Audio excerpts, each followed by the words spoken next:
Pertanyaan yang sama untuk kedua calon presiden, masing-masing memiliki waktu 3 menit untuk kembali menjawab. Kembali saya informasikan bahwa urutan penyampaian pertanyaan kepada calon presiden adalah sesuai dengan aturan dari KPU. Pertanyaan pertama untuk Bapak Joko Widodo. Kemiskinan dan pengangguran menjadi salah satu problem serius Indonesia hari ini. Padahal di dalam konstitusi ada amanat bagi pemerintah untuk menciptakan pekerjaan dan penghidupan yang layak bagi kemanusiaan. Pertanyaannya, dalam hal kemiskinan, anggaran dan program kemiskinan selama ini sangat besar. Namun, pengurangan kemiskinan relatif kecil. Apa yang salah dengan hal itu dan bagaimana program Anda ke depan? Kedua, dalam hal ketenagakerjaan, bagaimana strategi dan sikap Anda mengenai kebijakan penciptaan lapangan pekerjaan dan pengupahan? Waktu Anda 3 menit dimulai dari sekarang. Terima kasih. Untuk masalah kemiskinan, memang harus kita berani memberikan program-program khusus kepada masyarakat yang masih kurang beruntung. Tetapi bukan hanya disiapkan anggarannya saja. Yang paling penting menurut saya adalah sistemnya yang dibangun. Sistemnya dulu yang dibangun. Oleh sebab itu, kenapa waktu menjadi wali kota dan menjadi gubernur, kami berkonsentrasi selalu di bidang pendidikan dan kesehatan. Karena apa? Di bawah keluarnya selalu itu. Oleh sebab itu ke depan, tadi sudah saya sampaikan, akan kita berikan yang namanya Kartu Indonesia Pintar seperti ini. Untuk masyarakat, anak-anak dari masyarakat yang kurang mampu, akan kita berikan ini. Ini sistem yang dibangun, bukan menyiapkan anggaran saja.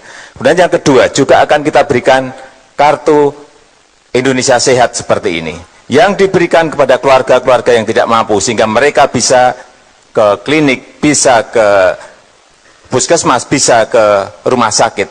Saya kira dukungan-dukungan seperti inilah, sistem seperti inilah yang diperlukan rakyat, bukan menganggarkan. Menganggarkan larinya bisa kemana-mana, tetapi kalau sistemnya yang dibangun itu akan memberikan jaminan bahwa anggaran itu sampai kepada masyarakat. Kemudian yang berikutnya mengenai ketenagakerjaan.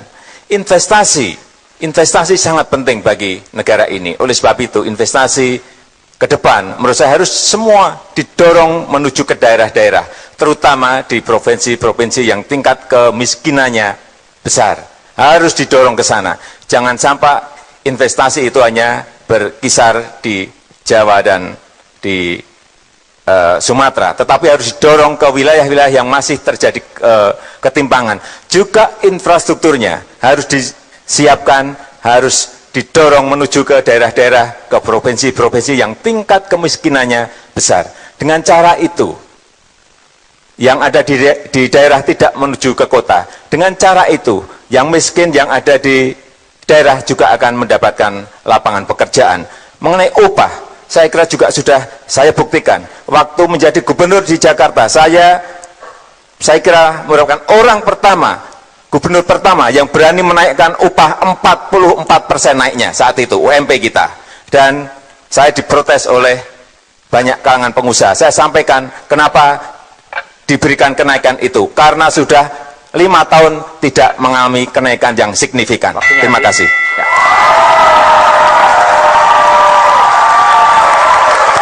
Terima kasih Pak Jokowi. Selanjutnya untuk Bapak Prabowo Subianto, saya akan mengulangi pertanyaannya Pak. Kemiskinan dan pengangguran menjadi salah satu problem serius Indonesia saat ini. Padahal di dalam konstitusi terdapat amanat bagi pemerintah untuk menciptakan pekerjaan dan penghidupan yang layak bagi kemanusiaan. Pertanyaannya, pertama, dalam hal kemiskinan, anggaran dan program kemiskinan selama ini sangat besar, namun pengurangan kemiskinan relatif kecil. Apa yang salah dengan hal itu dan bagaimana program Anda ke depan? Kedua, dalam hal ketenagakerjaan, bagaimana strategi dan sikap Anda mengenai kebijakan penciptaan lapangan kerja dan pengupahan. Waktu Anda 3 menit dimulai dari sekarang. Terima kasih. Jadi kemiskinan dan pengangguran ini adalah sasaran daripada strategi pembangunan ekonomi kami. Strategi kami mengandalkan atau mengfokuskan pembangunan pada sektor pertanian dahulu. Kenapa pertanian? Karena pertanian bisa menyerap tenaga kerja yang banyak dalam waktu yang singkat. Kemudian pertanian bisa menghasilkan dalam waktu yang singkat pula. Sebagai contoh, beras, padi bisa dihasilkan dalam kurang 100 hari. Demikian juga jagung, 120 hari. Kemudian kita juga punya benih-benih yang unggul lainnya, yang bisa kurang dari 1 tahun, bisa banyak menghasilkan uang dan penghasilan. Jadi strategi kami adalah pertama di sektor pertanian. Ini bisa menyerap banyak sekali lapangan kerja. Ukurannya sekarang, benchmarknya adalah 1 hektar bisa menyerap 6 orang bekerja. Dari hulu sampai hilir. Di Sulawesi Utara, kadang-kadang 1 hektar bisa 12 orang bekerja. Bayangkan, sekarang kita masih punya 77 juta hektar hutan yang sudah rusak. Sudah rusak. Dan kerusakan hutan tambah terus. Strategi kami adalah sebagian dari hutan yang rusak itu kita robah jadi lahan produksi. Jadi sawah baru. Kami merencanakan 2 juta hektar sawah baru. 2 juta hektar sawah baru ditambah 2 juta hektar untuk bioetanol. Kita bisa bayangkan 4 juta hektar kali 6 orang bekerja, itu adalah 24 juta orang bekerja dalam 5 tahun. Itu jawaban kami terhadap masalah kemiskinan. Orang yang tidak punya apa-apa tiba-tiba punya penghasilan. Dan penghasilannya juga tidak sedikit. Karena sasaran kita adalah tanaman yang bisa dapat harga yang baik. Selanjutnya, tenaga kerja. Kita dengan dorongan ekonomi yang akan tumbuh dengan pesat dan tinggi, ini juga akan menumbuhkan dan mengurangi pengangguran, dan juga upah dengan sendirinya akan bisa kita naikkan karena kita dapat kelebihan uang. Masalahnya adalah sekarang Indonesia harus meningkatkan produktivitasnya. Kita tidak bisa hanya kerja sedikit-sedikit. Kita harus berpikir besar dengan strategi yang besar untuk kita mencapai hasil-hasil yang besar. Terima kasih.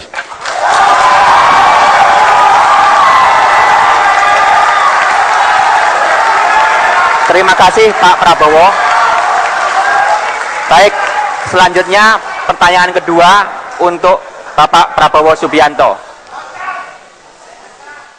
Salah satu masalah Indonesia saat ini adalah pertumbuhan penduduk yang dinilai relatif tinggi. Sementara itu, kasus angka kematian ibu melahirkan naik dalam beberapa tahun terakhir. Dengan latar belakang tersebut, pertanyaannya, bagaimana kebijakan Anda untuk mengendalikan pertumbuhan penduduk? Berikutnya, bagaimana strategi Anda untuk meningkatkan layanan dan akses kesehatan, khususnya bagi perempuan? Waktu Anda 3 menit mulai dari sekarang. Benar sekali, saudara moderator. Penambahan penduduk kita sangat luar biasa. Terjadi ledakan penduduk. 5 juta orang tiap tahun lahir. Justru itulah strategi kami. Tutup kebocoran, amankan kekayaan negara, dapat uang tunai, cash, uang cash tunai ini kita investasikan kepada kesehatan dan pendidikan. Dengan kesehatan dan pendidikan, kita bisa menumbuhkan kesadaran masyarakat dengan cara persuasif untuk menerima program-program keluarga berencana. Mau tidak mau, kita harus tingkatkan kembali program keluarga berencana. Kita harus investasi di puskesmas, di posyandu. Kita harus tambah jumlah dokter. Kita harus perbaiki gaji dokter. gaji perawat, gaji bidan. Ini kita tidak boleh tanggung-tanggung. Makanya tadi saya katakan, strategi kami adalah strategi dorongan besar, the big push strategy. Kita tidak bisa main-main dengan tantangan-tantangan yang kita hadapi sekarang. Demikian juga untuk mengurangi angka kematian ibu-ibu. Sekali lagi, investasi besar-besaran, posyandu, puskesmas, rumah sakit, perbaiki gaji dokter, perbaiki gaji perawat. Ini semua membutuhkan uang. Dari mana uangnya? Dari produktivitas yang kita akan ciptakan. Dari penghematan kebocoran negara yang 1.000 triliun tadi. Ini adalah strategi besar kita. Jadi, saudara moderator dan saudara-saudara sekalian, kita mengerti tantangan-tantangan yang kita hadapi. Sekarang adalah bagaimana, cara apa, strategi mana yang kita harus lakukan. Ini membutuhkan suatu keberanian, ini membutuhkan kerja keras, ini membutuhkan disiplin yang luar biasa. Tetapi saya percaya totalitas daripada rencana yang besar ini, ya, tidak bisa kita lihat sepotong-sepotong, tapi totalitas. Kita amankan kebocoran, uang yang kita hemat, investasi di lahan-lahan dan sektor produktif, bangun pabrik, bangun irigasi, bangun waduk, bangun jalan raya, bangun kereta api, ribuan kilometer. Ini semua akan menumbuhkan roda ekonomi. Pertumbuhan kita akan sangat tinggi, dan dengan demikian uang kita untuk kita investasikan ke posyandu, program-program untuk bidan, untuk poliklinik, puskesmas, semuanya bisa berjalan. Kita akan punya uang untuk kita investasikan di bidang kesehatan dan pendidikan. Saya kira itu. Terima kasih. Terima kasih Pak Prabowo. Selanjutnya Bapak Joko Widodo. Sebelum itu saya akan mengulang pertanyaannya. Indonesia dinilai memiliki pertumbuhan penduduk yang cukup tinggi. Sementara itu, kasus angka kematian ibu melahirkan naik dalam beberapa tahun terakhir. Pertanyaannya, bagaimana kebijakan Anda untuk mengendalikan pertumbuhan penduduk? Berikutnya, bagaimana strategi Anda untuk meningkatkan layanan dan akses kesehatan khususnya bagi perempuan? Waktu Anda 3 menit dimulai dari sekarang. Terima kasih. Jadi kembali lagi kita harus melihat BKKBN kita. Ini harus dihidupkan dan diaktifkan kembali sehingga mereka berkampanye untuk masalah kelahiran, masalah pertumbuhan penduduk. Ini harus dimulai lagi mulai dari bawah, kampanye dimulai dari bawah lagi, sehingga masyarakat sadar, ada kesadaran bahwa dua anak itu cukup, bahwa 2 anak cukup. Karena sekarang ini kenapa mereka kembali ke anak yang 3 dan 4 dan 5? Karena kampanye mengenai kelahiran ini mulai menurun kembali. Oleh sebab itu, BKKBN sebagai institusi yang membidangi itu harus diperkuat lagi. Baik anggarannya, baik untuk terjun ke bawah sehingga masyarakat sadar bahwa dua anak itu cukup. Kok 2 terus? Kemudian mengenai angka kematian ibu yang naik dan layanan kesehatan bagi perempuan. Tadi sudah saya sampaikan, tetapi perlu saya ulang lagi bahwa ini adalah membangun sistem dan mengontrol sistem itu. Dengan cara apa? Ya dengan sistem kartu ini. Anggarannya ada, tetapi kalau sistemnya tidak dibangun, sistemnya tidak ada manajemen pengawasan yang baik, sistemnya tidak dikontrol di lapangan, percuma anggaran itu akan menguap kemana-mana. Kita dengan anggaran yang ada sekarang, saya tidak usah muluk-muluk, kita harus tinggi-tinggi mempunyai ini. Tetapi asal anggaran yang ada sekarang ini dimanage, dikelola dengan sebuah sistem yang baik, dikontrol dan dibelikan alat-alat yang real, yang tepat guna, yang dibutuhkan masyarakat. Saya kira IFA-tes misalnya, ibu-ibu bisa ke puskesmas untuk IFA-tes, cek apakah ada kanker rahim atau tidak. Ini penting sekali. Larinya akan ke sana, dan juga ke rumah sakit. Kalau ibu-ibu sudah pegang ini, kartu Indonesia Sehat, mereka akan secara rutin bisa cek ke puskesmas, bisa cek ke rumah sakit dengan tidak dipungut biaya. Anggarannya ada. Jadi jangan membayangkan bahwa kita membutuhkan anggaran yang bertriliun-triliun. Anggarannya sekarang sudah ada, hanya sistemnya yang perlu dibangun. Terima kasih.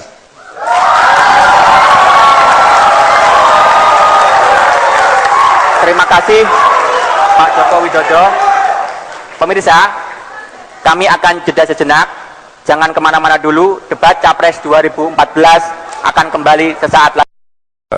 Banyumas, saya bertemu Ibu Satinah, buruh tani yang setiap hari bekerja di sawah.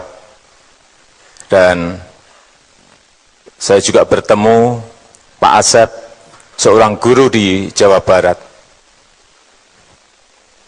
Dan jutaan orang yang ada di negara ini yang menitipkan pesan, menitipkan harapan-harapan kepada kami untuk membangun sebuah ekonomi yang lebih baik, memajukan ekonomi Indonesia lebih baik. Bagi saya, ekonomi ditujukan sebesar-besarnya untuk kemakmuran rakyat. Itulah ekonomi yang berdikari, ekonomi berdikari. Pembangunan ekonomi menurut kami ke depan yang pertama dilakukan adalah pembangunan manusianya terlebih dahulu. Lewat apa? Lewat pendidikan. Pendidikan yang seperti apa?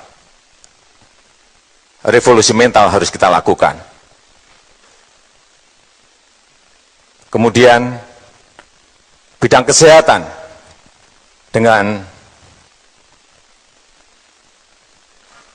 kartu Indonesia Sehat seperti inilah yang harus kita kerjakan. Kemudian juga dengan kecerdasan, yaitu dengan kartu Indonesia Pintar seperti ini.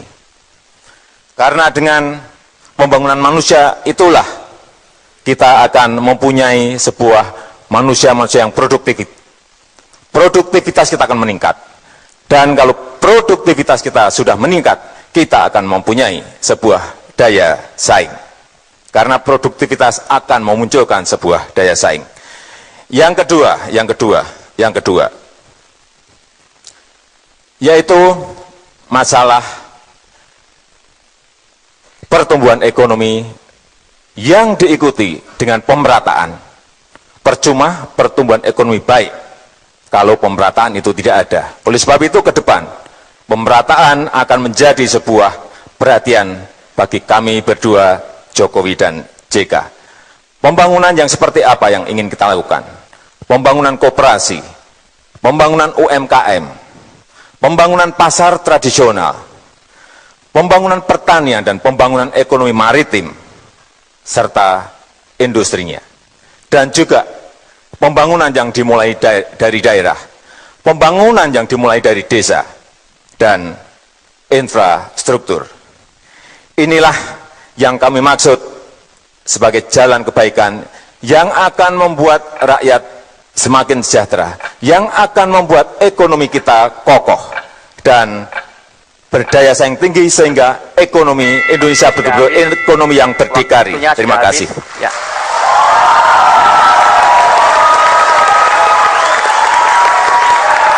Terima kasih Pak Joko Widodo. Kini kami berikan kesempatan kepada Bapak Prabowo Subianto untuk menyampaikan visi dan misinya. Waktunya sama, 4,5 menit, dimulai dari sekarang. Terima kasih. Bismillahirrahmanirrahim. Assalamualaikum warahmatullahi wabarakatuh. Salam sejahtera bagi kita sekalian. Shalom, Om Swastiastu. Saudara moderator, Saudara Joko Widodo, calon presiden nomor 2. Malam ini kita membahas pembangunan ekonomi dan kesejahteraan sosial. Kita mengerti bahwa tujuan kita bernegara adalah untuk mencapai kemakmuran bersama. Masalahnya adalah bagaimana mencapai itu. Banyak program indah, bagus. Kita harus begini, kita harus begitu. Kita harus membangun ini, membangun itu, pendidikan gratis, kesehatan gratis dan sebagainya. Masalahnya dari mana uangnya? Dari mana sumber daya untuk kita pakai, untuk kita tumbuhkan kesejahteraan itu? Saudara-saudara sekalian, pada tanggal 7 September tahun yang lalu, Ketua KPK kita menyatakan bahwa kebocoran dan kehilangan kekayaan negara dari Republik Indonesia 1 tahun adalah 7.200 triliun. 1 tahun. Tim pakar kami menggunakan angka 1.000 triliun yang hilang. 1.000 triliun saja sudah fantastis, sudah luar biasa besarnya.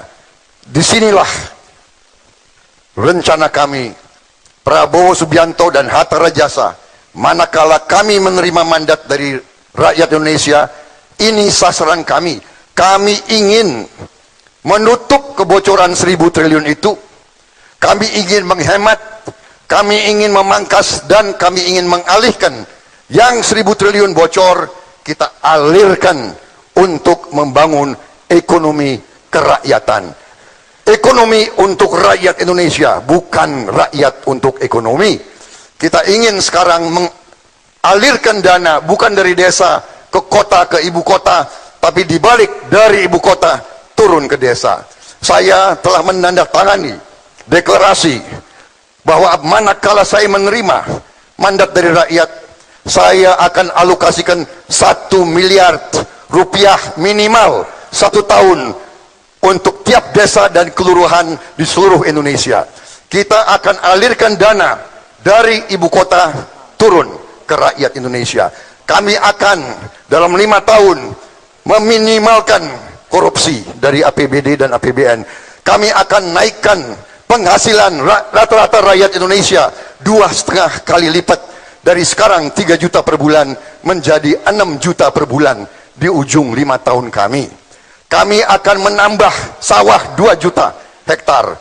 Kami akan menambah 2 juta hektar untuk bioetanol. Kami akan membangun 3.000 km jalan raya, 4.000 km kereta api, 8 pelabuhan. Kami akan membuat bank tani dan nelayan, dan bank koperasi, dan juga lembaga tabung haji. Saudara-saudara, dananya ada, uangnya ada, tinggal kemauan kita. Kemauan kita, berani atau tidak kita kerja keras, berani atau tidak kita pangkas kebocoran, berani atau tidak kita berantas korupsi. Itu tekad Prabowo Subianto, Hatta Rajasa, dan seluruh koalisi Merah Putih.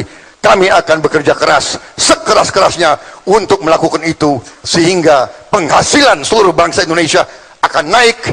Kita akan menjadi negara kuat, kita akan menjadi negara terhormat, karena justru kita menjadi negara yang menguasai kekayaan kita sendiri. Kekayaan bangsa Indonesia harus untuk rakyat Indonesia, dan tidak boleh kita biarkan bocor terus atau mengalir ke luar negeri. Itulah tekad kami, dan itulah keyakinan kami. Kami yakin manakala diterima mandat, kami akan mencapai tujuan itu. Terima kasih. Wassalamualaikum warahmatullahi wabarakatuh. Salam. Om Santi Santi Santi Om. Terima kasih.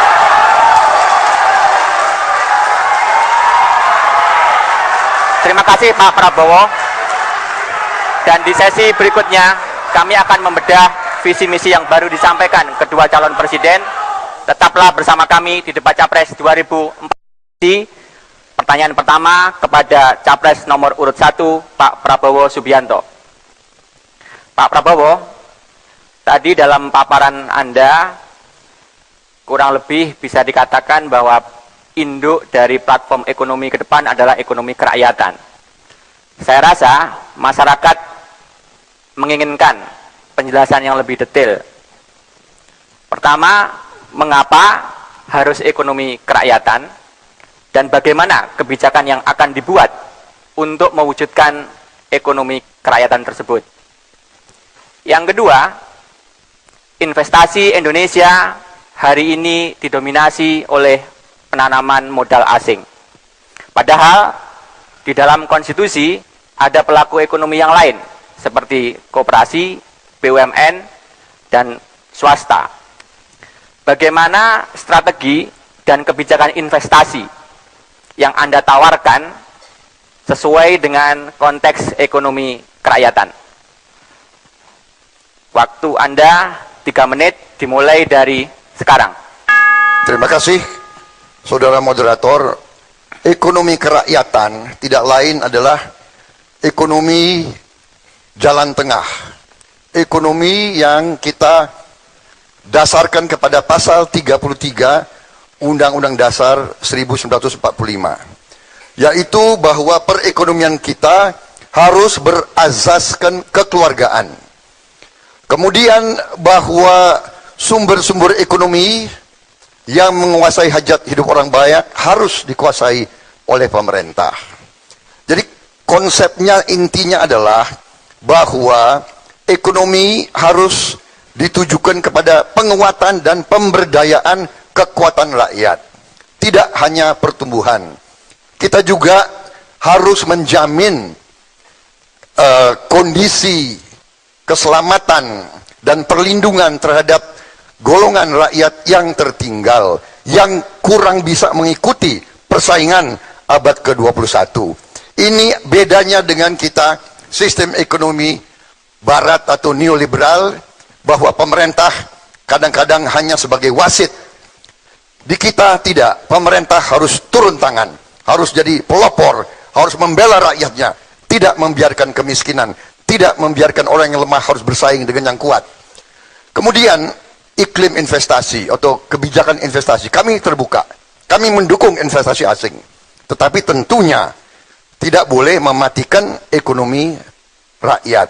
Harus kita perkuat koperasi, harus kita perkuat usaha kecil dan menengah, dan untuk itu kita harus mengalirkan dana yang lebih, yang masif, yang tidak tanggung-tanggung untuk memperkuat ekonomi rakyat. Ini adalah strategi kita, dan ini sudah dirintis oleh pemerintah SBY dengan banyak program, dengan KUR, dengan PNPM, dengan juga dana bergulir. Sebagai contoh, dana bergulir yang sampai sekarang 5 triliun bisa menghidupkan 12 juta orang. Bayangkan kalau kita tingkatkan 4 kali lipat, 20 triliun, tidak hanya 5 triliun, berarti 48 juta orang kita bisa dapat kehidupan. Jadi kita tidak anti investasi asing, silakan masuk ke Indonesia, bawa uang, jangan masuk ke Indonesia pakai uang Indonesia. Itu bukan investasi asing namanya itu. Ya kan? Itu akan memakai pasar Indonesia. Silakan masuk, bawa uang, silakan Anda jadi kaya dari Indonesia. Kita tidak keberatan. Tapi intinya habis. Ekonomi untuk rakyat. Terima kasih.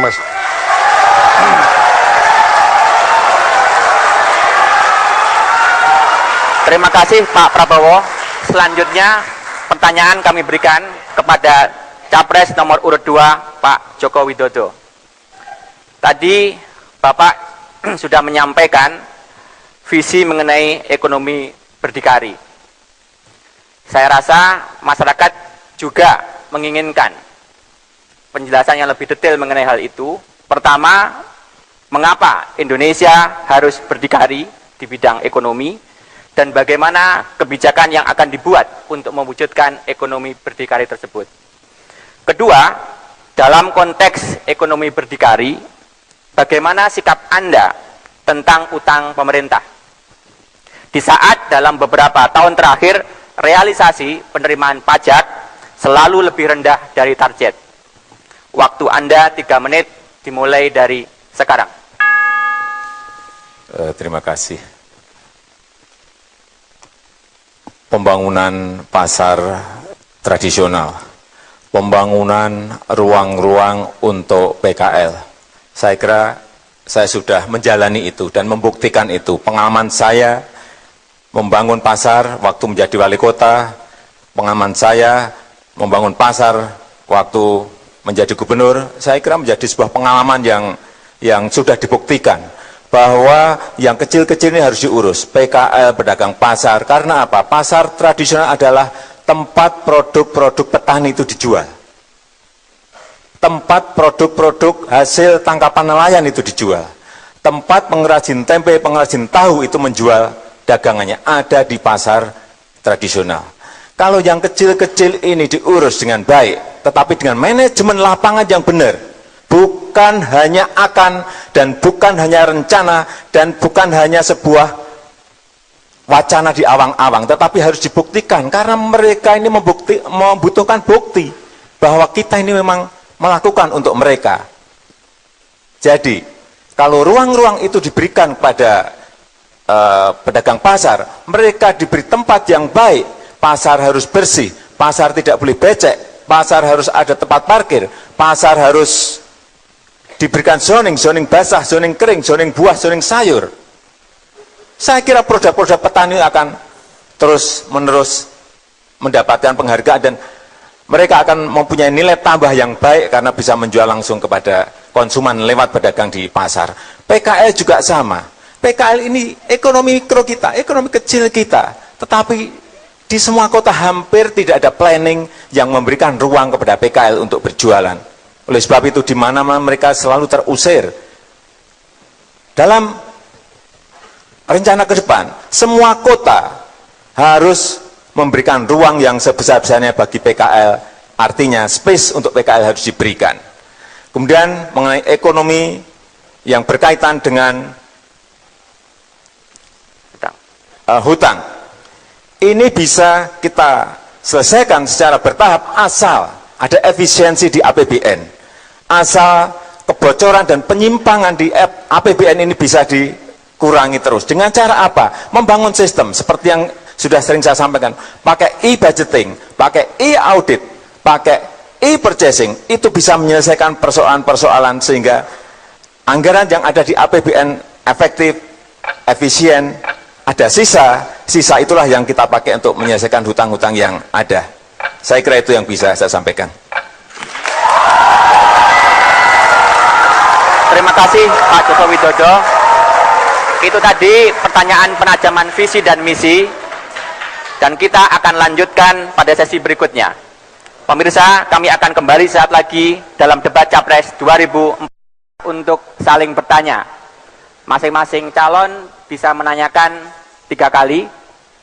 Setiap pertanyaan disampaikan dalam waktu 1 menit dan jawaban dalam waktu 3 menit. Kesempatan pertama untuk bertanya adalah Bapak Joko Widodo. Silakan, waktunya 1 menit dari mulai sekarang. Bapak Prabowo, saya ingin menanyakan bagaimana pandangan Bapak mengenai DAU dan DAK. Terima kasih. Pak Prabowo, 3 menit waktu jawaban Anda dimulai dari sekarang. Baik, terima kasih. DAU dan DAK, dana alokasi umum dan dana alokasi khusus itu harus kita tingkatkan untuk daerah-daerah. Itu hanya bisa kita lakukan kalau penghasilan negara tambah. Jadi dana ke daerah, dana ke kabupaten, dana ke kecamatan dan ke desa bisa naik kalau penghasilan negara naik. Inilah yang saya sudah bertahun-tahun berjuang di mana-mana. Bagaimana caranya penghasilan Indonesia tidak bocor ke luar negeri. Selama ini sumber-sumber ekonomi kita dikuasai oleh sebagian besar orang asing atau perusahaan-perusahaan asing. Jadi nilai tambah dari kekayaan kita keluar. Bagaimana kita akan tambahkan DAK, DAU kalau uangnya selalu pas-pasan? Ini inti daripada masalah. Jadi saya menganjurkan kepada seluruh bangsa bagaimana caranya kita bisa mengamankan kekayaan negara itu. Baru kita alirkan dana ke daerah-daerah untuk mempercepat pembangunan. Saya kira itu. Terima kasih. Waktunya masih ada waktu, Pak Prabowo. Pak Prabowo, masih ada waktu.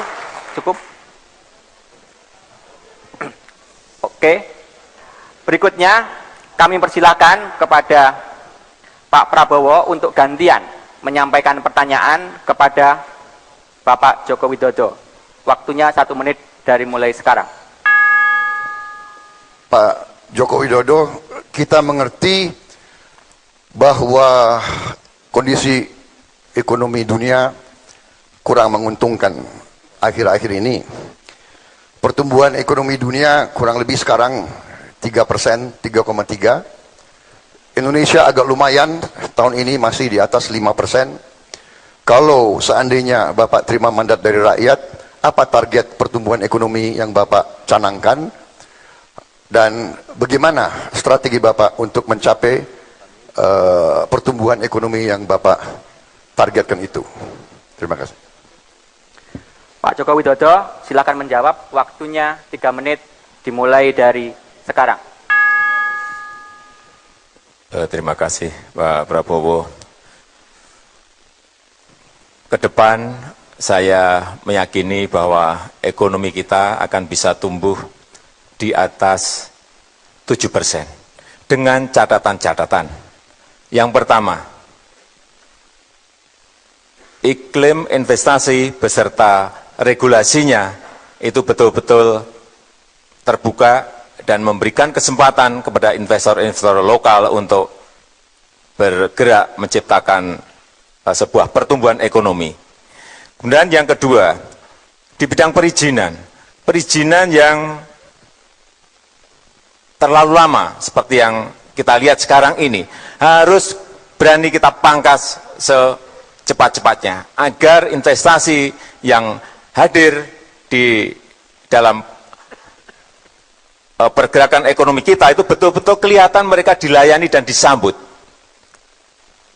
IMB misalnya, bisa IMB online. SIUP, bisa SIUP online. TDP, bisa TDP online. Saya kira cara-cara sistem seperti itu kalau kita lakukan dan investor diberikan kesempatan untuk membuka lapangan pekerjaan, untuk membuka investasi terutama di daerah-daerah, saya yakin insya Allah 7% bukan sesuatu yang sulit. Kemudian yang ketiga, arah industri yang ke ekspor harus dibuka seluas-luasnya, harus diberikan insentif yang sebesar-besarnya. Industri itu industri apa? Industri kecil yang ada di desa-desa, industri rumah tangga yang ada di kampung-kampung. Produk mereka bisa kompetisi di dunia, asal mereka diberikan ruang untuk memasarkan barangnya. Oleh sebab itu, ke depan, menurut saya, dubes-dubes kita juga jangan hanya berdiplomasi saja, tetapi beliau-beliau harus juga menjadi marketingnya negara.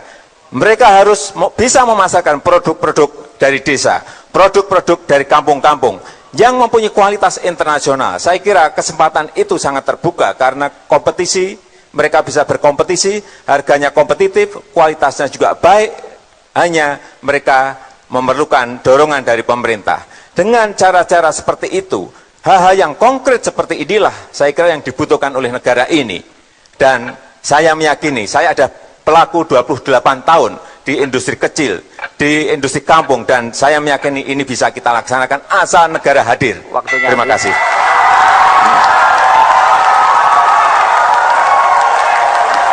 Baik, terima kasih. Selanjutnya, Pak Joko Widodo, silakan bertanya kembali. Waktu Anda 1 menit dimulai dari sekarang. Bapak Prabowo, tadi Bapak kelihatannya banyak menyampaikan bahwa uang kita ini banyak. Tetapi kalau kita lihat dalam 2 tahun ini, kita mengalami yang namanya defisit perdagangan dan juga defisit APBN terjadi dalam 2 tahun ini. Apa yang salah menurut Bapak dalam hal ini? Terima kasih. Pak Prabowo, kami berikan kesempatan untuk menjawab dimulai dari sekarang. terjadi defisit perdagangan dan defisit anggaran justru yang saya sebut tadi, karena kekayaan negara bocor ke luar negeri. Ya, esensinya itu, Pak. Karena kekayaan negara keluar. Kenapa keluar? Karena sebagai contoh, kita punya persediaan crude oil, ya, minyak bumi sudah juga menurun. Kita tambah import. Harga crude oil, harga minyak bumi naik di dunia, $100 per barrel. Jadi beban untuk impor kita sangat tinggi. Itulah terjadi defisit perdagangan. Defisit anggaran sama. Kebutuhan-kebutuhan kita, janji-janji para pemimpin, sebagaimana juga Bapak terus keluarkan kartu ini dan kartu itu. Itu Bapak bilang ada anggarannya. Ya, anggarannya ujung-ujungnya kan dari APBN. Nah, APBN dari mana? APBN tidak jatuh dari langit. APBN itu dari kekayaan negara. Dan kekayaan negara kita sekarang bocor. Pak Joko Widodo, itu esensinya. Ini yang saya perjuangkan kepada seluruh elit Indonesia. Kekayaan kita bocor. Ketua KPK 7 September 2013 mengatakan bocornya 7.000 triliun, Pak. Persisnya 7.200 triliun. Itu angka beliau. Angka saya 1.134 triliun bocornya. Jadi kalau Bapak tanya kenapa defisit perdagangan dan kenapa defisit APBN, itu intinya. Harus ada pemerintah yang berani untuk menutup kebocoran itu. Baru kita tidak defisit. Bahkan kita bisa surplus. Kita nanti jadi negara macan Asia kembali. Terima kasih.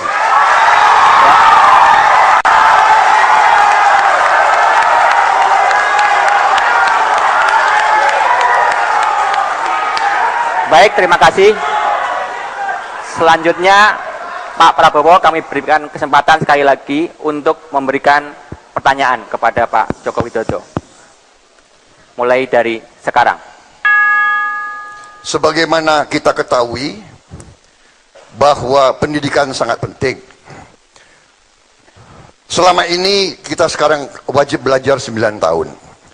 Saya bertanya, apakah Saudara Joko Widodo setuju bahwa wajib belajar harus 12 tahun? Dan apabila setuju, para pakar mengatakan ini butuh tambahan biaya sekitar 40 triliun. Apakah Bapak Joko Widodo juga setuju dengan penambahan ini dan sanggup untuk mendukung gagasan ini? Wajib belajar 12 tahun dengan peningkatan investasi di bidang pendidikan tambahan 40 triliun. Terima kasih. Pak Joko Widodo, silahkan untuk menjawab. Dimulai dari sekarang. Terima kasih. Tadi di depan sudah saya sampaikan bahwa pembangunan manusia itu dimulai dari bidang pendidikan. Oleh sebab itu, pendidikan menjadi hal yang utama bagi kami. Tetapi memang pendidikan ini harus ada evaluasi dan harus ada perubahan. Menurut kami, pendidikan di tingkat SD itu 80% harus berbicara masalah yang berkaitan dengan pendidikan karakter, pendidikan akhlak, pendidikan mental, pembangunan sikap dan mental. Baru yang 20 itu yang pengetahuan. Yang di SMP 60-40. 60 itu adalah pendidikan karakter, 40-nya pengetahuan. Di SMA SMK baru 80-nya pengetahuan dan keterampilan. Oleh sebab itu, dengan cara inilah kita akan mendapatkan manusia-manusia yang punya sikap mental, mempunyai etos kerja, mempunyai budaya kerja, sehingga ke depan apabila itu kita lakukan, kita akan mempunyai manusia-manusia yang mempunyai produktivitas tinggi dan mempunyai daya saing tinggi. Oleh sebab itu sekali lagi, pendidikan merupakan hal yang utama, yang tidak bisa ditawar-tawar. Berapapun yang dibutuhkan untuk pendidikan dalam rangka investasi kita ke depan, dalam rangka produktivitas, dalam rangka daya saing, itu akan kita berikan. Apalagi hanya 40 triliun. 40 triliun ini bisa dicari, gampang sekali. Asal efisiensi di bidang kelistrikan bisa kita lakukan. Dari BBM diganti kepada gas, dari BBM diganti kepada batu bara, itu sudah menghemat hitungan kami, 70 triliun bisa kita hemat dari situ. Masukkan saja ke bidang pendidikan, nggak ada masalah. 12 tahun merupakan hal yang menjadi kewajiban kita bersama, agar sekali lagi kita mempunyai manusia-manusia Indonesia yang punya produktivitas yang tinggi, mempunyai daya saing yang tinggi, sehingga kekayaan alam yang ada di negara kita ini dikelola oleh kita sendiri, orang-orang Indonesia, warga negara Indonesia, dan itu bisa kita lakukan kalau kita mempunyai manusia yang mempunyai pendidikan, yang mempunyai produktivitas, dan yang mempunyai daya saing. Terima kasih.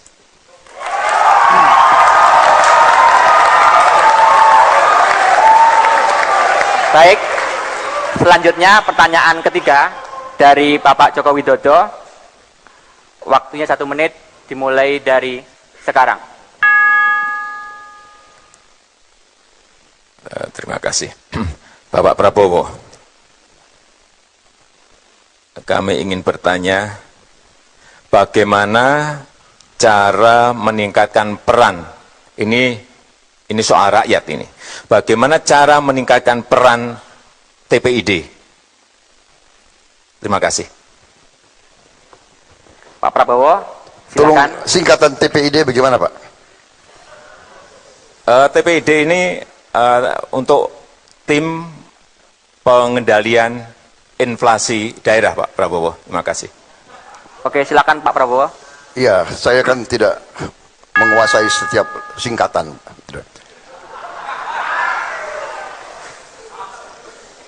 Bagaimana meningkatkan peranan? TPID, kalau itu adalah fungsi daripada pemerintahan, bagaimana meningkatkan peran? Ya, itu adalah tugas seorang kepala daerah untuk meningkatkan perannya itu. Itu kan tim pengendalian. Berarti kalau mau ditingkatkan perannya, ya itu fungsi daripada kepemimpinan dan manajemen pada kepala daerah masing-masing. Saya kira itu. Terima kasih.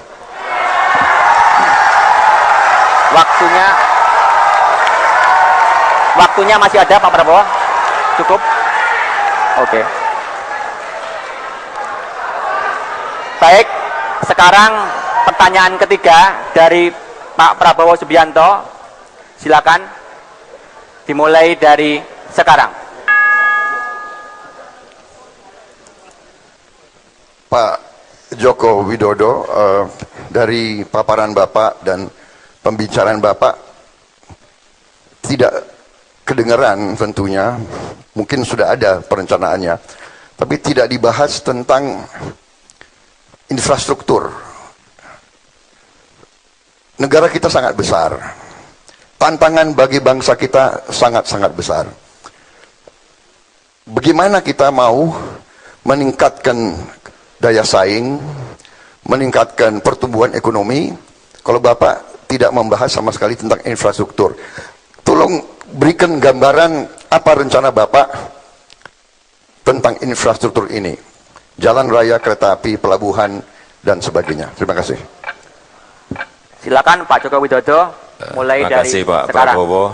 Saya kira di depan tadi sudah saya sampaikan mengenai infrastruktur, tapi memang belum kita jelaskan. Infrastruktur di negara kita ini, menurut saya ke depan yang paling penting adalah tol laut. Tol laut ini penting sekali. Sehingga yang namanya kapal dari barat sampai ke timur, dari ujung Sumatera sampai nantinya di Papua, itu selalu ada. Bolak-balik. Kenapa ini harus ada? Karena yang kita lihat, semen yang ada di Jawa harganya 50-60 ribu. Di Papua bisa 1,2, bisa 1 juta, bisa 1,5 juta, bisa 500 ribu. Kalau tol laut ini kita bangun, di Sipot kita bangun di Sumatera, deep seaport kita bangun di Jawa, deep seaport kita bangun di Kalimantan, deep seaport kita bangun di Sulawesi, di Papua, ini akan memberikan rasa keadilan. Karena nantinya harga semen di Sumatera, di Jawa, di Kalimantan, di Sulawesi, di Nusa Tenggara, di Papua itu akan sama atau hampir sama. Tidak seperti sekarang. Ada sebuah harga yang sangat berbeda sekali karena infrastruktur tidak dibangun berdasarkan kelautan, karena kita ada negara maritim dan laut tidak diberikan perhatian. Kemudian yang kedua, dan laut, transportasi laut merupakan transportasi yang sangat murah. Saya berikan contoh lagi. Saya, ini pelaku, mengirim kontainer dari Jawa ke Eropa dengan dari Jawa ke Papua itu lebih mahal dari Jawa ke Papua karena nggak ada tol laut, nggak ada kapal besar yang selalu wirawiri dari ujung barat ke ujung timur. Yang kedua, yang murah untuk manajemen distribusi logistik, selain tol laut, yang kedua adalah double track kereta api. Baik yang ada di Sumatera, baik yang ada di Jawa, yang di Kalimantan, di Papua, double track kereta api ini penting sekali. Karena ini angkutan yang sangat murah, selain tadi kapal. Oleh sebab itu, uang yang ada harus dikonsentrasikan kepada infrastruktur yang menyangkut hajat hidup rakyat banyak. Tol laut, kereta api itu menjadi penting bagi kita semuanya. Tidak hanya untuk distribusi logistik, tetapi juga bisa mengangkut orang dengan biaya yang sangat murah. Saya kira itu. Terima kasih.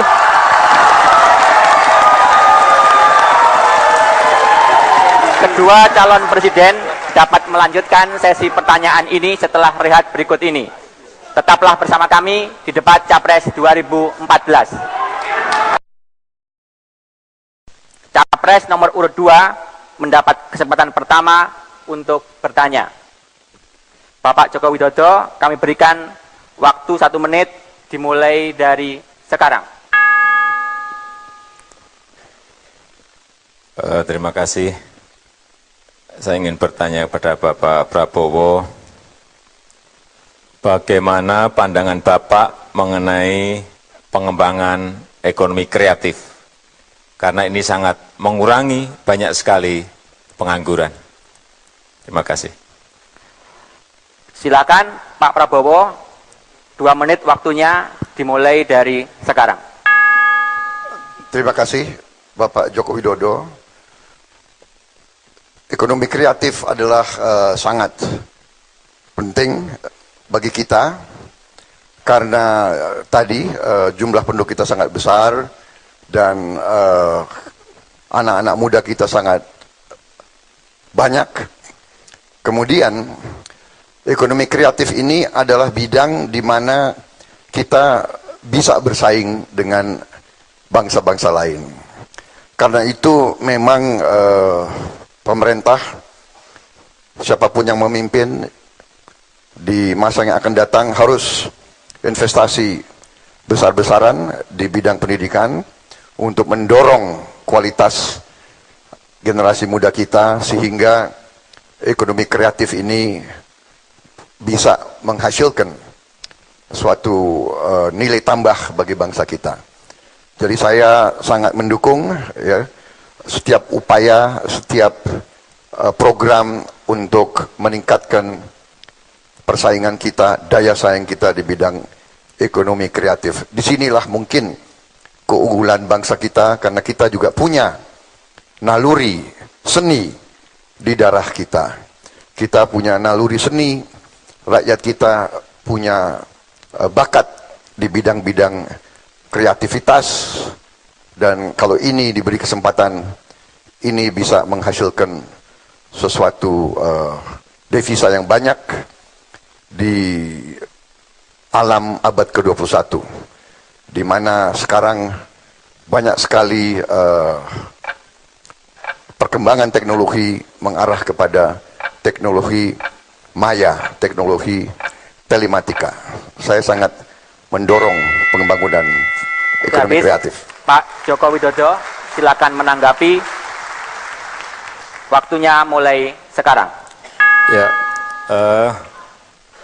bidang-bidang ekonomi kreatif seperti musik, animasi, kemudian seni pertunjukan, kemudian video, kemudian produk-produk kreatif, baik desain bisa desain produk yang kita ini mempunyai kekayaan yang sangat banyak. Ini ruang-ruangnya belum diberikan dukungan penuh oleh pemerintah. Dan kita melihat kalau ini diberikan dukungan yang penuh oleh pemerintah, ekonomi kreatif kita ini akan bisa dikembangkan. Saya berikan contoh seni pertunjukan. Kita mempunyai budaya dari Sabang sampai Merauke yang luar biasa banyaknya. Kalau itu dikerjakan dengan manajemen panggung yang baik, dikerjakan dengan manajemen lighting yang baik, dikerjakan dengan manajemen promosi yang baik, saya kira menjadi kekayaan pariwisata kita yang bisa kita tunjukkan kepada dunia. Animasi juga sama. Animasi kita, ini banyak kita ekspor ke luar. Banyak sekali kita ekspor keluar, tetapi yang menikmati banyak bukan kita, karena komandan yang ada di sini perusahaannya perusahaan-perusahaan dari luar. Oleh sebab itu, saya ingin kembali menyampaikan kepada Bapak Prabowo, bagaimana ekonomi kreatif ini bisa dibawa ke mancanegara, karena ini menyangkut anak-anak muda semuanya. Yang bekerja di ekonomi kreatif ini ada anak-anak muda kita, umur 20, umur 25, umur 30, semuanya banyak yang bekerja di bidang ekonomi kreatif ini. Terima kasih. Pak Prabowo, silakan menanggapi. Waktunya mulai sekarang. Baik, Saudara Joko Widodo dan saudara-saudara sekalian, ini tim penasehat saya mengatakan, apapun nanti, jangan pernah setuju dengan yang disampaikan Saudara Joko Widodo. Jangan pernah setuju.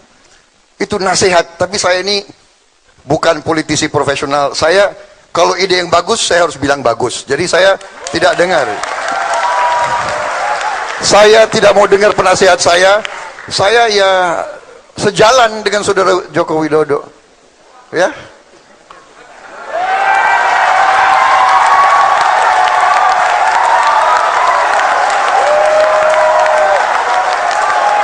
Dan ya bagaimana? Masa harus gak setuju? Kalau yang idenya bagus gak setuju, ya kan? Maaf ya, kali ini saya nggak ikuti penasihat saya. Dan saudara-saudara, kalau ekonomi kreatif, saya hanya punya anak satu, dan anak saya memang bergerak di ekonomi kreatif. Dan dia sebagai desainer, dia juga sudah muncul di mancanegara, ya. Jadi saya, kalau soal itu ya, terima kasih, saya dukung Saudara Joko Widodo. Baik, terima kasih. Kini Pak Prabowo Subianto, kami berikan kesempatan untuk bertanya. Waktunya 1 menit, dimulai dari sekarang. Saudara Joko Widodo, kita tahu sebentar lagi negara kita akan kemasukan, atau bukan kemasukan, harus menerima arus dari tetangga-tetangga kita.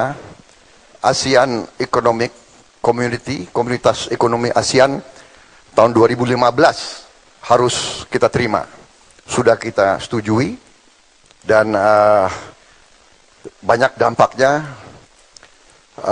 Juga banyak sekali nanti orang ASEAN boleh berusaha di Indonesia, boleh bekerja di sini. Saya mohon pandangan Bapak, bagaimana menurut Bapak cara menghadapi ASEAN Economic Community ini? Apa kita harus tinjau kembali atau bagaimana pemikiran Bapak? Terima kasih. Cukup. Silakan Pak Joko Widodo ditanggapi. Waktunya mulai sekarang. terima kasih. Ya, ini sebuah fakta yang harus kita hadapi. Tahun depan ASEAN Economic Community sudah di hadapan kita. Tetapi saya meyakini dengan ekonomi kita yang tumbuh baik, dengan entrepreneur kita juga tumbuh sangat bagus, keberanian-keberanian untuk menerobos ke pasar global juga sudah dilakukan lebih dari 25-30 tahun yang lalu. Saya kira buat kita tidak ada masalah. Hanya pemerintah harus memberikan dorongan agar mereka menyerang lebih dahulu, masuk ke negara lain terlebih dahulu. Ini strategi. Yang kedua, pasar yang ada di domestik jangan sekali-sekali bisa dimasuki oleh pasar dari luar. Caranya seperti apa? Saya kira banyak sekali. Hal-hal yang berkaitan dengan perizinan misalnya. Saya kira daerah bisa memberikan kecepatan apabila memang itu adalah investor lokal, investor domestik. Dan kalau yang dari luar, ya nggak apa-apa lah, sedikit-sedikit disulit-sulitin. Inilah saya kira memang semua negara melakukan itu, ada barier. Mereka menghambat tetapi tidak kelihatan. Dan ini saya kira tidak usah lewat sebuah instruksi. Saya kira semua orang tahu bahwa kita dengan nasionalisme kita, dengan ekonomi berdikari kita, saya kira kita bisa melakukan itu. Dalam jangka panjang tadi di depan sudah saya sampaikan, hanya ada satu cara, pembangunan manusia. Itulah yang akan menjadi daya saing kita, produktivitas kita, dan itulah nanti yang akan menentukan kita menang atau tidak menang di dalam pertarungan di pasar. Saya kira itu. Terima kasih. Cukup. Pak Prabowo, silakan menanggapi. Waktunya mulai sekarang. Jadi kalau rincinya bagaimana nanti Bapak mensikapi umpamanya tuntutan daripada perusahaan-perusahaan dari luar, sebagai contoh ingin membuka cabang-cabang bank di kabupaten-kabupaten kita, satu. Atau bahwa kita harus membuka wilayah udara kita. Jadi nanti penerbangan-penerbangan ASEAN bebas terbang di antara kota-kota Indonesia. Ini apakah tidak akan merugikan kepentingan nasional kita? Terima kasih. Pak Joko Widodo, tanggapan Anda mulai dari sekarang. Iya, tentu saja kita sebagai pemerintah harus membuat regulasi-regulasi yang memberikan barier agar mereka tidak secara gampang masuk ke wilayah-wilayah kita. Sebagai contoh, tadi masalah hal yang berkaitan dengan perbankan. Saya kira BI mempunyai regulasi yang bisa memberikan hambatan-hambatan, yang bisa memberikan barier agar mereka tidak gampang sekali masuk ke tempat kita. Karena kalau kita lihat, kita mau mendirikan sebuah cabang bank di negara yang lain, tetangga kita, itu aja sangat sulit sekali. Saya dengar langsung dari beberapa perbankan, mereka ingin mendirikan perbankan di sana sangat sulit sekali. Tidak segampang di tempat kita. Oleh sebab itu, saya kira ada regulasi yang jelas dari pemerintah agar juga hambatan itu ada. Kita terbuka, tetapi secara tertutup. Saya kira hambatan itu harus mulai dibangun dengan regulasi, dengan peraturan-peraturan baik pemerintah pusat, baik BI, baik pemerintah daerah. Kita terbuka, tetapi sekali lagi yang utama adalah melindungi ekonomi kita, terutama yang berkaitan dengan ekonomi rakyat. Tidak bisa udara kita buka total, kemudian mereka bisa masuk ke semua daerah, dan yang menguasai daerah nantinya bukan pengusaha nasional, tetapi justru pengusaha dari sana. Saya kira kepentingan barier untuk regulasi itu. Jangan sampai memberikan peluang yang besar kepada mereka, karena dimanapun kita ingin investasi, di negara manapun pasti ada bariernya. Entah lewat regulasi bisnis, entah lewat regulasi pemerintah, entah dihambat di biaya masuk, dan yang lain-lainnya. Terima kasih. Baik, terima kasih. Pak Joko Widodo, kami berikan waktu 1 menit untuk menyampaikan pertanyaan kedua Waktu mulai sekarang. Bapak Prabowo, kami mohon klarifikasi atau penjelasan mengenai visi misi Bapak tentang anggaran desa yang di sana tercantumkan 1 miliar. Karena yang saya tahu di Undang-Undang Desa itu tidak ada angka 1 miliar, tetapi justru lebih dari ini. Bisa 1,4, bisa 1,3, bisa 1,2, tergantung luas wilayah, tergantung penduduknya, dan tergantung kemiskinan yang ada di daerah itu. Terima kasih. Pak Prabowo, silakan menjawab. Waktu mulai sekarang. Baik, waktu saya mencanangkan program itu dan saya buat deklarasi itu sebelum Undang-Undang Desa keluar. Jadi saya sebagai Ketua Umum Himpunan Kerukunan Tani Indonesia juga didesak, saya juga Dewan Penasihat dari Induk Koperasi Unit Desa, didesak. Mereka sudah sebetulnya 7 tahun di DPR. Abdesi, organisasi desa ini, Abdesi, Parade Nusantara, PPDI, sudah 7 tahun di DPR RI. Dan setiap tahun dibilang masuk tahun depan, masuk program tahun depan. Jadi tanggal 26 Oktober 2013 saya bikin deklarasi itu, saya umumkan, saya sebarkan, itu memacu semua fraksi di DPR RI, akhirnya keluar Undang-Undang Desa. Tetapi Undang-Undang Desa keluar masih harus diikuti, tentunya oleh peraturan pemerintah dan sebagainya. Inilah yang saya picu, ya. Jadi kalau di atas 1 miliar, ya alhamdulillah. Kalau dihitung kurang dari 1 miliar, kita akan lengkapi. Karena saya katakan minimal 1 miliar. Dan hitungan kita, anggaran kita mampu untuk melaksanakannya. Terima kasih. Pak Jokowi, silakan menanggapi. Waktu mulai sekarang. Berarti artinya bukan 1 miliar Pak Prabowo ya, karena siapapun nanti presidennya, karena memang sudah merupakan undang-undang, itu juga secara otomatis bahwa anggaran sebesar yang tadi saya sampaikan, sebesar bisa 1,1, bisa 1,2, bisa 1,3 itu tetap akan mengucur ke desa. Artinya yang ingin saya sampaikan bahwa visi misi mengenai anggaran desa 1 miliar itu berasal dari undang-undang, bukan dari visi misi Bapak Prabowo. Pak Prabowo, silakan menanggapi. Waktunya mulai sekarang. Saya tidak mempersoalkan berasal dari mana. Yang penting uangnya sampai ke rakyat di desa.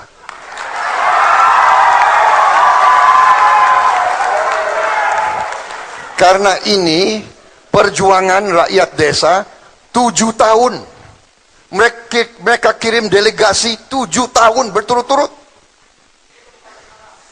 Jadi saya bikin deklarasi dan dalam visi itu adalah komitmen. Nah, perkara sudah ada undang-undang desa, alhamdulillah. Kalau nanti angkanya tidak sampai 1 miliar, pemerintah Prabowo Subianto dan Hatta Rajasa, kita akan bekerja keras supaya bisa sampai 1 miliar atau lebih. Itu komitmen kami. Terima kasih. Waktunya masih ada. Pak, cukup. Ya kalau sudah selesai. Oke. Singkat, jelas. Terima kasih. Benar Pak.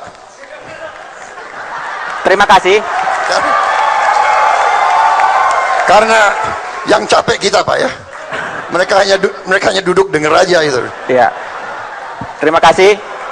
Selanjutnya Pak Prabowo, kami berikan kesempatan untuk menyampaikan pertanyaan kedua. Waktunya dimulai dari sekarang.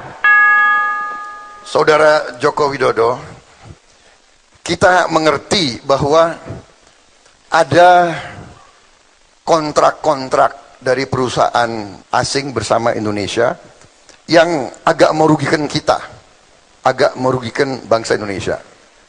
Bagaimana menurut Pak Joko Widodo harus kita sikapi? Apa kita biarkan atau kita lakukan tindakan-tindakan tertentu?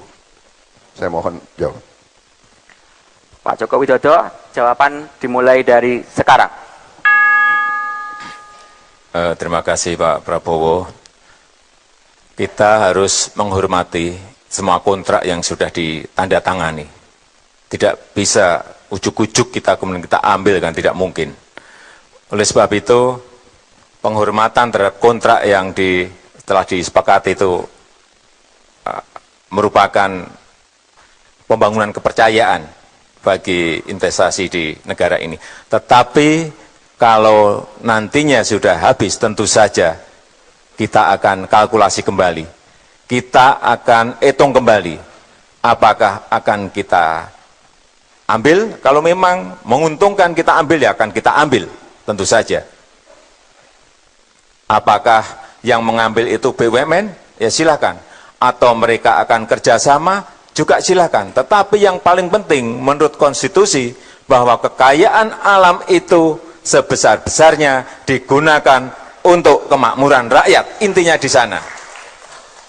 Intinya di sana. Oleh sebab itu, yang paling penting adalah dikalkulasi. Yang paling penting adalah dihitung. Apakah kerjasama dengan BUMN, apakah diambil total oleh BUMN, semuanya perlu dikalkulasi. Kita tidak bisa mengeneralisir, karena ini adalah masalah yang berkaitan dengan sebuah kontrak. Tetapi saya setuju bahwa kekayaan alam itu harus digunakan sebesar-besarnya bagi kemakmuran rakyat dan harus menguntungkan negara, bukan menguntungkan negara asing. Terima kasih. Oke, Pak Prabowo, tanggapan Anda dimulai dari sekarang. Jadi, Saudara Jokowi, bagaimana dengan kontrak yang sangat merugikan kita, tapi masih jangkanya masih sangat panjang ke depan? Apakah kita tunggu 20 tahun lagi sampai selesai dengan kehilangan nilai tambah kekayaan bagi bangsa Indonesia, atau ada langkah lain? Apakah tidak sebaiknya kita adakan perundingan ulang? Kita minta renegosiasi. Apakah tidak lebih baik kita renegosiasi kontrak-kontrak yang tidak menguntungkan bangsa Indonesia? Terima kasih. Silakan Pak Joko Widodo untuk memberikan tanggapan mulai dari sekarang. Ya, saya ini kan belum membuka kontraknya. Kalau kontraknya sudah kita buka, kemudian jelas poin-poinnya ada di situ jelas, kemudian ada peluang untuk renegosiasi ulang, saya kira akan segera kita lakukan itu. Kalau kita misalnya di dalam kontrak itu jelas bisa kita beli sekarang, ya kalau kita punya kemampuan, BUMN kita punya kemampuan, kenapa tidak kita beli sekarang kalau memang itu secara hitung-hitungan menguntungkan. Tetapi kalau di dalam kontrak itu memang tidak ada peluang, tidak ada klausul di situ bisa renegosiasi, ya kita harus memberikan penghormatan terhadap kontrak itu. Tetapi menurut saya yang paling penting sekali lagi bahwa setiap kontrak yang ada ke depan memang harus dilakukan secara detail. Jangan sampai ada kerugian-kerugian di pihak kita. Jangan sampai entah yang namanya royalti, entah yang namanya pembagian keuntungan, entah yang namanya pajak, minerba, itu negara dirugikan dan rakyat tidak mendapatkan hasil dari sana. Kembali ke konstitusi bahwa kekayaan alam harus sebesar-besarnya digunakan untuk kemakmuran rakyat. Arahnya ke sana. Oleh sebab itu, kontrak yang akan habis kontrak yang mungkin jauh hari juga akan habis, tetap harus disiapkan dari sekarang. Tetap harus dikalkulasi, tetap harus dihitung mulai dari sekarang. Apakah diambil atau dikerjasamakan atau mau dibeli oleh BUMN. Saya kira inilah fakta yang harus kita hadapi dan saya kira siap untuk mengelola tambang-tambang itu. Terima kasih. Baik, terima kasih Bapak-Bapak. Pemirsa, debat Capres 2014 akan ke Bapak Prabowo Subianto. Pak Prabowo, kami persilakan, waktu 3 menit dimulai dari sekarang. Terima kasih saudara moderator.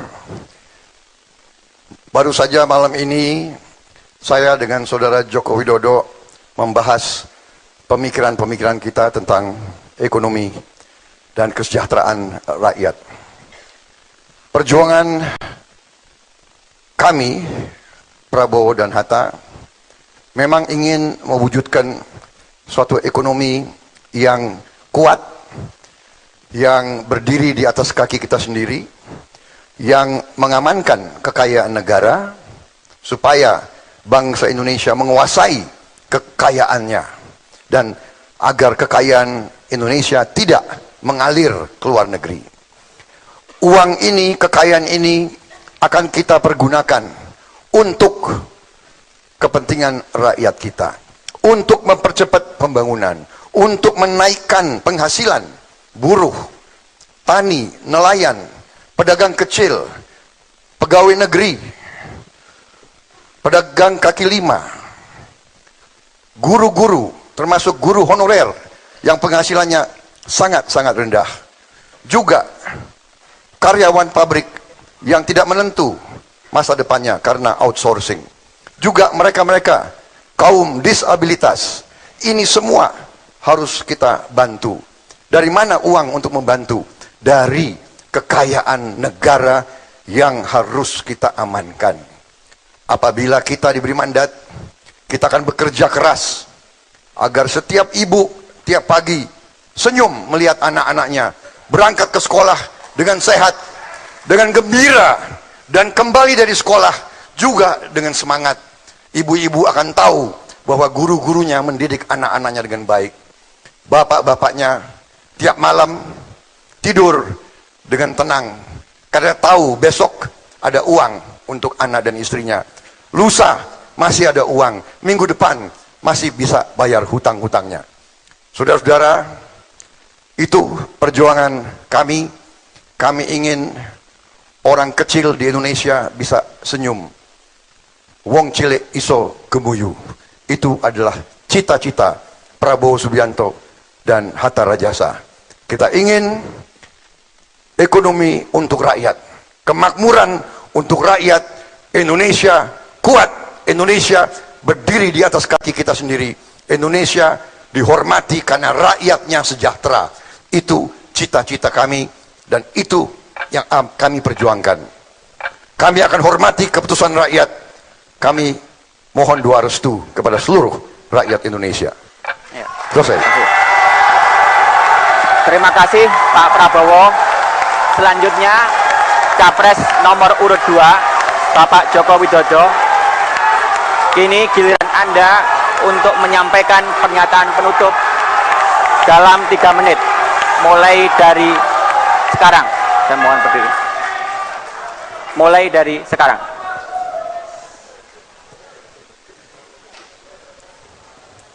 Ibu dan Bapak sekalian, saudara-saudara sebangsa dan setanah air, kami yakin bahwa ke depan akan terwujud sebuah ekonomi yang lebih baik. Dan apabila rakyat memberikan amanah kepada kami, Jokowi dan JK, kami ingin bekerja sekuat tenaga, bekerja siang dan malam untuk mengabdikan diri kepada nusa bangsa dan rakyat Indonesia. Kita sering bertemu rakyat di Aceh, di Papua, di Sangihe, di Rote, yang bekerja pada malam hari di saat kita tidur. Itulah yang menggugah kami, menggugah Jokowi JK untuk bekerja keras, mengabdikan diri kepada jutaan rakyat di Indonesia.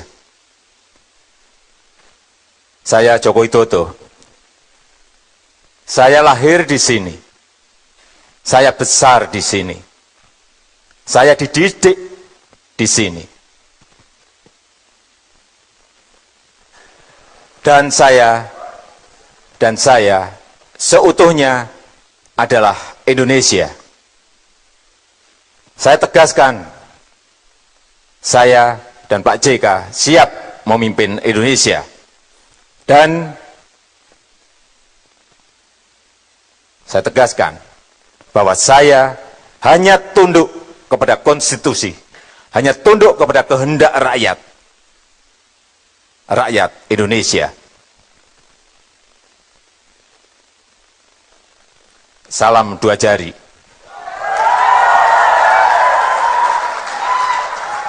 Terima kasih. Terima kasih Pak Joko Widodo.